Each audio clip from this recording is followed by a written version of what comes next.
What's up, boxing fans and Tide Pantsers alike? I'm Wave, your host who rides the wave so you don't have to. Today we're diving into a fantasy Canelo Alvarez versus Oscar de la Hoya. Two all-time greats, two wildly different eras, one hypothetical ring. Grab your popcorn and your hydrating gel, because we're breaking down styles, strengths, weaknesses, and how they'd actually mesh in the ring. And yes, there's a clear winner at the end. Let's ride this wave. Canelo Alvarez, the modern compact power MC. Let's start with Canelo. He fights orthodox, with a square, compact stance, and elite distance control. He isn't the flashiest mover in the sport, but he cuts the ring like a bulldozer. What makes him special? Body first pressure. Canelo loves to work the body early, draining the opponent's steam and setting up the headshots. He wears you down with those uppercuts and hooks to the ribs. Counter-punching IQ, he reads you. Get a rhythm, he'll snap you with a crisp right hand or a sharp left hook as you overcommit. Defensive polish, tight guard, excellent head movement, and the ability to smother your offense with controlled aggression. Adaptability, he's fought across weight classes and found a way to win, distance boxing, inside work, countering, switch-ups, and tempo. He's the guy who makes Plan A survive long enough to morph into Plan B or C. Sometimes his relentless pressure can invite longer fights where he might be forced to walk through a couple of hard shots to get to the finish line. He's a patient accumulator rather than a one-punch dynamo at any given moment, so a fast, high-volume boxer who doesn't give him clean counters could give him fits, early. Translation. Canelo is a problem solver with a hammer in his right hand, but he's not a one-shot martial arts sensei. He's a battle-tested grinder who wins by breaking you down and slipping past your guard. Oscar de la Hoya, the golden boy of speed and timing wave. Now Oscar de la Hoya is a different animal. He's tall for his weight, and his style leaned on reach, speed, and meticulous precision. He's the kind of fighter who makes you miss and pays you back with precise, sharp counters, range control, and jab work. Oscar used the jab to set up everything, distance management, timing, and rhythm disruption for his opponent. Speed and angles. He used quick lateral movement and compact combos to keep the opponent honest and off balance. Great timing and counterpunching. When he found you, you felt the bite of a well-timed right hand and a smooth left hook to the body. Stamina and boxing IQ.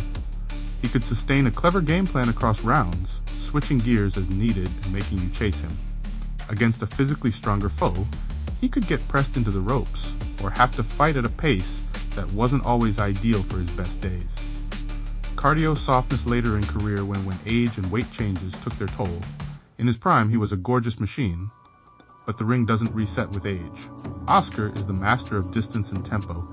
He wins fights by outsmarting you, not just outmuscling you. He's the kind of opponent who can make you chase his ghost for 12 rounds, if you can keep up.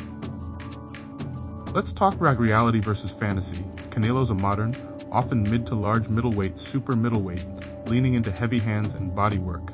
Oscar in his prime was bigger for the 147 to 154 range, and buttoned up his game at 154 and around 160 in some versions of the game. If we're picking a catchweight for this fantasy bout, we'll set it at 160 pounds to balance the scales a bit. That way we aren't forcing Canelo to go light or Oscar to chase extra pounds he never wanted. Reach and leverage. Oscar's reach and footwork would let him pot shot and slip for the early rounds. Canelo would aim to close distance, anchor his feet, and start breaking Oscar down with body shots as the rounds mature. Power versus precision. Canelo's power after mid-range combos could test Oscar's defense, while Oscar's precision and speed could keep Canelo from getting too comfortable in the pocket. How they would mesh in the ring.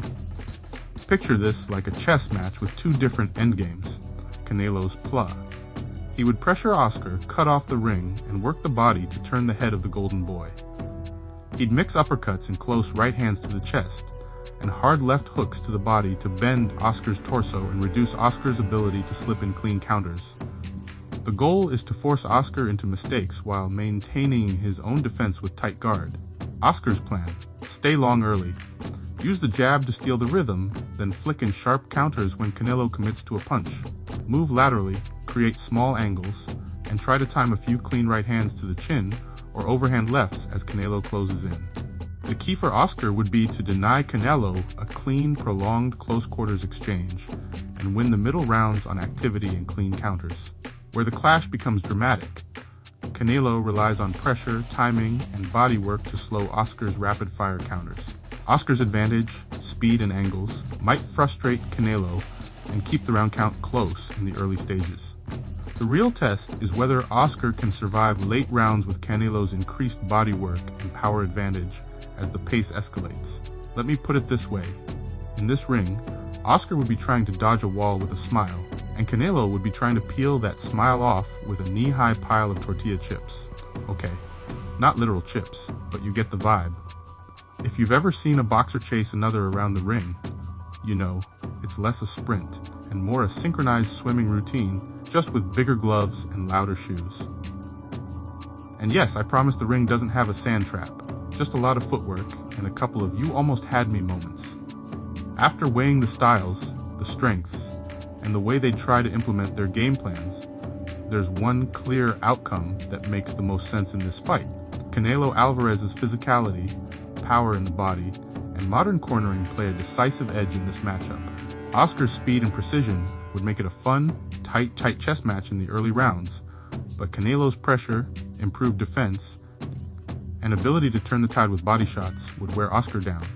Ultimately, Canelo Alvarez wins this fantasy showdown by a clear decision, likely something like 116 to 112 or 117 to 111, as the late rounds secure the judge's verdict with sustained pressure and accurate body work. So there you have it, Waves.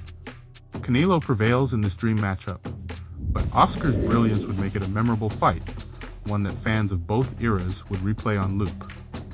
What do you think? Do you rate Oscar's speed higher, or would Canelo's pressure be the killer?